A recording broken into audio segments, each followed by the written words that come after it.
یہ ناانصافی نہ کریں. آپ نہ کہیں کہ ہم کیا مانتے ہیں ان کو یا کیا نہیں مانتے، لیکن ان کی خدمت سے تو کوئی اعتراض، کوئی انسان دامن نہیں نہ چھڑا سکتا، نظر نہیں چورا سکتا.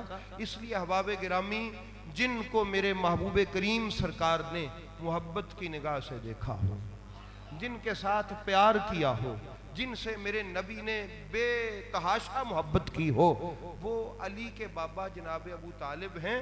انہوں نے بھی 42 برس اسلام کی خدمت کی ہے، رسول اسلام کی خدمت کی ہے. اگر صحابہ سیاسی پناہ لینے کے لیے چلے جاتے ہیں نا ملک حبش میں، تو حضرت ابو طالب خط لکھ کے اپنے بیٹے حضرت جعفر طیار کو خط دیتے ہیں، جو اس بادشاہ کو جا کے خط دیتا ہے. کیوں؟ حضرت ابو طالب مکہ کے سردار تھے.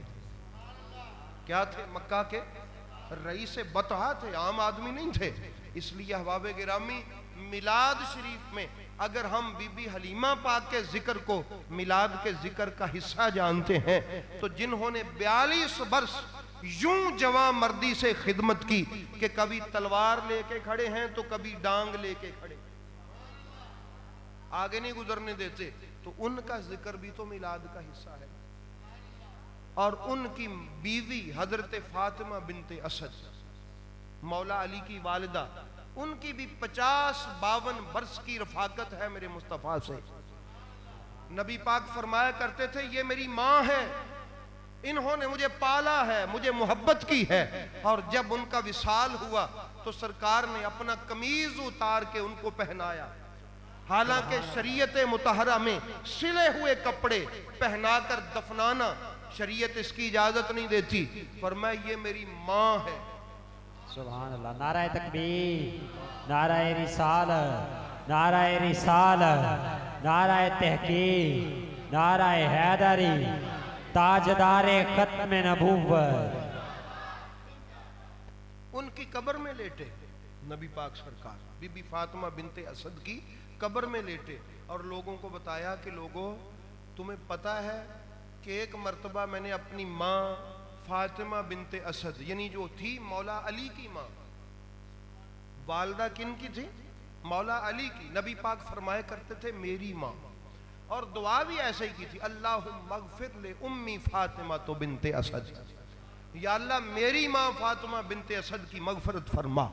فرمایا میں نے ایک دن کہا کہ اماں فاطمہ، اماں جی قیامت والے دن لوگ بے لباس ہوں گے.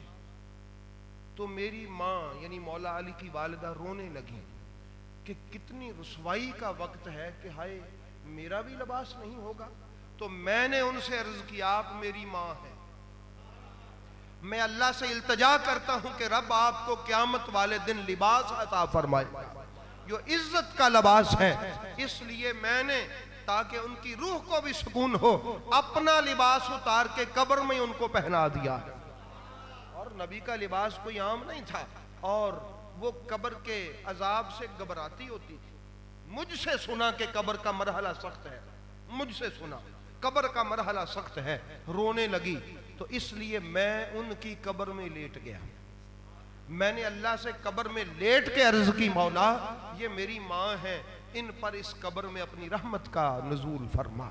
تو احباب گرامی، آج کی میلاد شریف کی محفل پاک میں آپ نے چند ایک باتیں سنی، چند ایک باتیں، زیادہ نہیں، کہ صحابہ اگر اپنے گھر میں بھی بیٹھ کے یہ کرتے تھے تو اللہ کی رحمت کا پیغام آتا تھا. سمجھ آ گئی؟ اللہ کی رحمت کا پیغام آتا تھا. اور اگر آپس میں بیٹھ کے کرتے تھے اللہ ان پر فخر کرتا تھا. صحابہ کرام نے اپنے مال پیش کیے، اپنی جانیں پیش کی، اور ادھر حضرت ابو طالب نے بھی اپنی جانوں کے نذرانے پیش کیے اور اپنی اولاد کی تربیت کی کہ محمد پر قربان ہو جانا. حضرت بی بی خدیجہ الکبریٰ جو نبی کی بیوی ہیں، 80,000 اونٹ ان کا یمن، شام، مصر، حجاز، ہندوستان، اس سرکل میں بزنس کرتا تھا. اگر کوئی کاروباری آدمی بیٹھا ہے تو وہ ذرا اندازہ لگانے کی کوشش کرے. جس طرح آج کل کسی کے ہوں نا وہ مزدے ڈالے، چھوٹے ہی لگا لو، بڑے ٹرک کو رہنے دیں، بار برداری کے لیے گوڈز ٹرانسپورٹ جس کو آپ کہتے ہیں، یہ والا 80,000 اونٹ تھا سیدہ خدیجہ الکبریٰ کا، 1,000 غلام، 1,000 کنیزیں، ان کے جانوروں کا مسالہ کوٹنے کے لیے سونے کے برتن۔ نبی پاک سرکار کے نکاح والے دن سونے کے چمچوں کے ساتھ کھانا کھلایا۔ کہیں کہ شریعت میں، شریعت مطہرہ نے بعد میں اس کو آ کے منع کیا، تب نہیں تھا۔ اور کہا بی بی خدیجہ نے کہ جس برتن کے ساتھ کھایا ہے براتی وہ اپنے اپنے ساتھ لے جائے۔ کیا شان تھی بی بی خدیجہ الکبریٰ سلام اللہ تعالی علیہا کی، اس قدر امیر تھیں، بہت بڑی امیر، ارب پتی عورت تھیں۔ کیسے اسلام کی خدمت کی؟ حضرت ابوبکر صدیق رضی اللہ تعالی عنہ نے اپنے گھر کا سامان لا کے نبی پاک کے سامنے ڈھیر کر دیا۔ جناب عمر نے آدھے گھر کا سامان، جناب عثمان غنی نے کئی مرتبہ اسلامی فوج کی خدمت کے لیے مال پیش کیا۔ احباب گرامی، وہ ہمیں یاد ہے اور ہمیں اس پر فخر بھی ہے کہ ہم ان کے ماننے والے ہیں جنہوں نے اپنا گھر قربان کرنا ہمیں سکھایا۔ یہ بات سمجھ آ گئی؟ جنہوں نے یہ سکھایا ہے۔ لیکن احباب گرامی، یہ بھی ہمیں یاد ہو، یہ بھی بلایا نہ جائے کہ ہر روز صبح حضرت خدیجہ الکبریٰ، حسنین پاک کی نانی جان، نبی پاک کی پاک زوجہ، سونے کے دیناروں کا ڈھیر لگاتی اور کہتی کہ یا رسول اللہ، آج میں نے آپ کے چہرے کی جو زیارت کی ہے نا، آپ کے چہرے کی آج صبح میں نے جو اٹھ کے کیا کی ہے، یہ اس کا صدقہ ہے، جائیے تقسیم فرما دی۔ اللہ اکبر، یا رسول اللہ۔ اس لیے اور ایک مرتبہ نبی پاک کو پریشان دیکھا، عرض کی یا رسول اللہ پریشان کیوں ہیں؟ آپ نے فرمایا میں نے کچھ غلاموں کو دیکھا کہ ان کے پاس لباس کی پریشانی ہے، ان کو چھت کی پریشانی ہے۔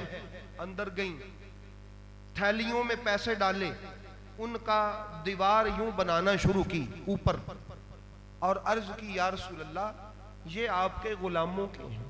نبی پاک مسکرائے اور عرض کی یا رسول اللہ آپ کی مسکراہٹ پر میری ہر چیز قربان ہے۔ اور کبھی کوئی صحابی سفر پہ جاتے ہیں تو ان کے اکاؤنٹ سے بیلنس استعمال ہوتا ہے، کبھی ہجرت کر کے جاتے ہیں تو ان کے اکاؤنٹ سے بیلنس استعمال ہوتا ہے، اور فقراء اصحاب آتے ہیں تو ان کے اکاؤنٹ سے بیلنس استعمال ہوتا ہے۔ تو احباب گرامی، ہمیں ان قربانیوں کا علم ہے تو ہمیں ان قربانیوں کا علم بھی ہونا چاہیے۔ یہ ناانصافی ہے کہ ہم صحابہ کرام کی عظمت کی بات کریں تو سنی رہیں، اہل بیت کی عظمت کی بات کریں تو سنیت سے نکل جائیں۔ یہ معیار کیسا معیار ہے؟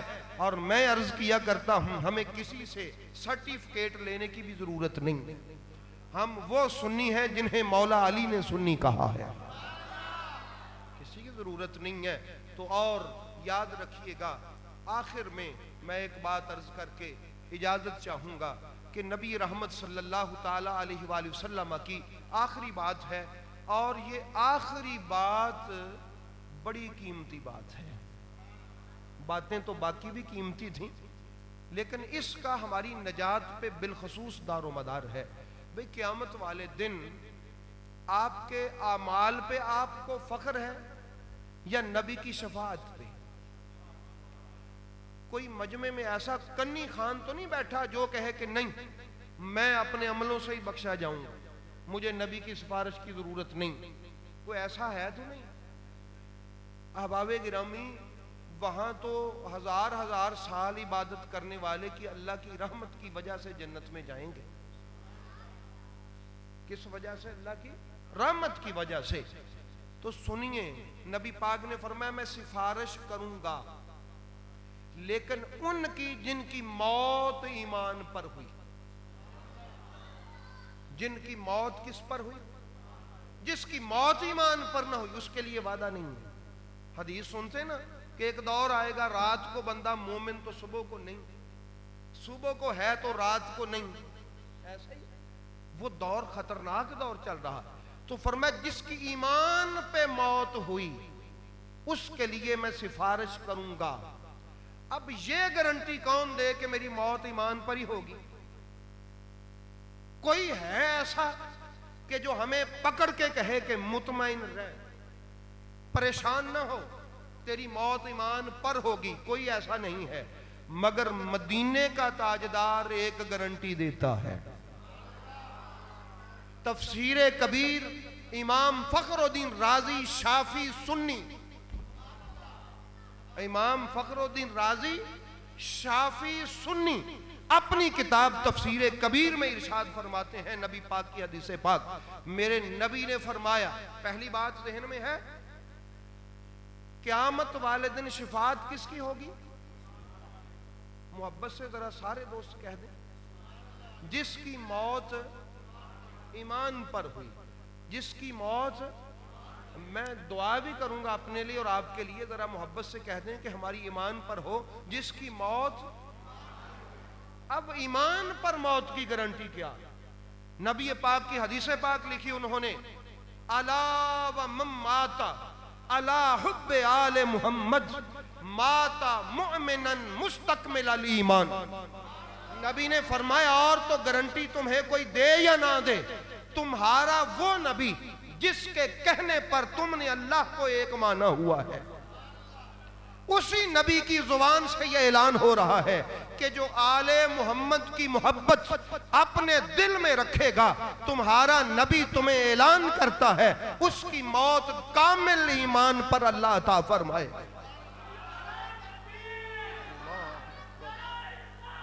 یا رسول اللہ، یا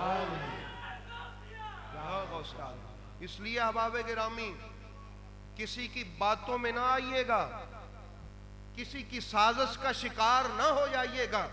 ہم الحمدللہ نبی پاک کے صحابہ کرام کی جوتوں کی خاک کو اپنی آنکھوں کا سرما سمجھتے ہیں اور ان کی نسبت کو اپنے لیے باعث اعزاز سمجھتے ہیں، اور ساتھ یہ بھی بتاتے ہیں کہ آل محمد کی محبت کا عقیدہ فقط ہمارا نہیں ہے، حضرت ابو بکر صدیق کا بھی تھا۔